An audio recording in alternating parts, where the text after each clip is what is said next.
good communicators know how to balance their talking to listening ratio.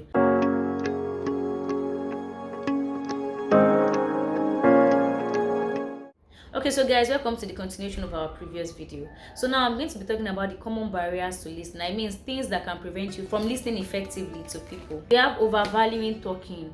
I think I'm attacked by this. Some of us just like to talk. I mean, if I don't like to talk, why will I be on YouTube? Anyways, but overvaluing talking, so people talk a lot and they're not ready to listen. They just love talking. I mean, there's a saying that I think I read it somewhere, that good communicators know how to balance their talking to listening ratio. So meaning there's a talking to listening ratio. Wow.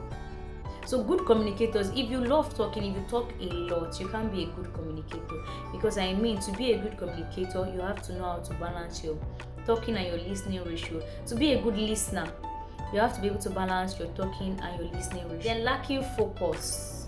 Imagine me listening to you, and the one I'm thinking about is, oh my god, the jollof rice I'm going to eat tomorrow.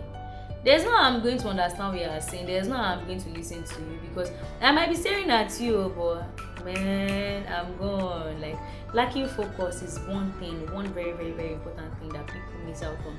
People are just looking and staring at you, but they are not focused on understanding you. They are not focused on listening to you. So it can actually be a barrier to listen when you lack focus while listening to experiencing mental fatigue.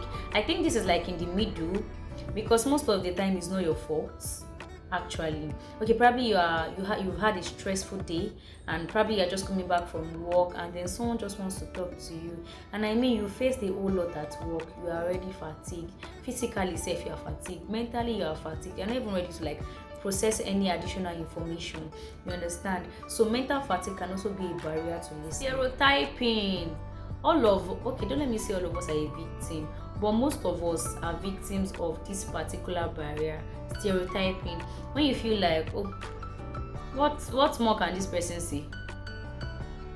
Like, I mean, okay, probably you've known this person for a very long time, and this person has never made sense. Okay, probably the person talks and this person can never. Once the person wants to talk to you, you already have this stereotyped knowledge about the person that this person cannot make sense, which is bad.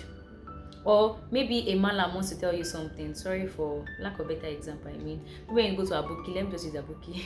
Maybe when you go to Aboki and you want to buy something, and then Aboki is telling you that, madam, the way you wore this your clothes, you're like, what does this Aboki know? Like, you stereotype them to the Aboki lifestyle, like it can't make sense, or he cannot say more than this, or his level of experience and knowledge does not pass. Fine, these people might not be as experienced as you are. They might not be as vast as you are in knowledge, but I mean, like I said earlier, in every senselessness, there's still sense there. I mean, before you can call the word senselessness, you have to call sense, you understand? So that means there's still sense in whatever they have to say. So stereotyping can be a very, very great barrier. Yes, great barrier to listening. Because when you already have an idea, you already know what to expect from this person. This is what this person is going to say. You won't listen. Because you already have a fix. Even if this person makes sense, trust me, you will not get it. You will not get it. Carrying personal emotional baggage, yes, can be a barrier to listening. Let's take for example, you just chop breakfast and you chop the breakfast well. You even took it with soft drink. I'm joking, I'm sorry. But let's say you just chop breakfast and then someone now comes to you and is trying to tell you about his or her relationship. Probably the person trusts you, and then the person is telling you that, okay, this is what's happening in my relationship currently. Probably the person needs advice. I don't know what I can do about it. I feel like my man wants this and this and that, and you're like, whoa, men has come, blah blah blah blah blah, and then you just start dumping information on the person. You're not even ready to listen, and it is not your fault really. It's because you're carrying emotional baggage. Probably you were hurt previously, or something just happened to you, and then boom. Instead of even allowing the person to land, once the person talk about my boyfriend, you're gone. No, you don't even have anything positive to say to the person. You're not even listening to what the person has to say. All you are doing is just dump negative information on the person. So carrying emotional baggage can also be a common barrier to listening. Then preoccupied with self. It's just very similar to the point I made about increasing in knowledge. When you are preoccupied with self, like, I know it all, I know everything, what can you say? You that are just saying which level? Me, I'm already here. What do you want to say? God, why am I joking so much in this video?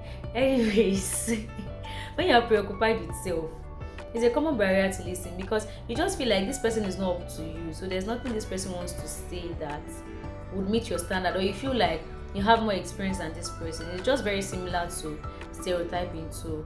But stereotyping is kind of different. That one is just like, okay, you're doing like, okay, this person is this person, and you stereotype Aboki, this person is Aboki, this one is this one.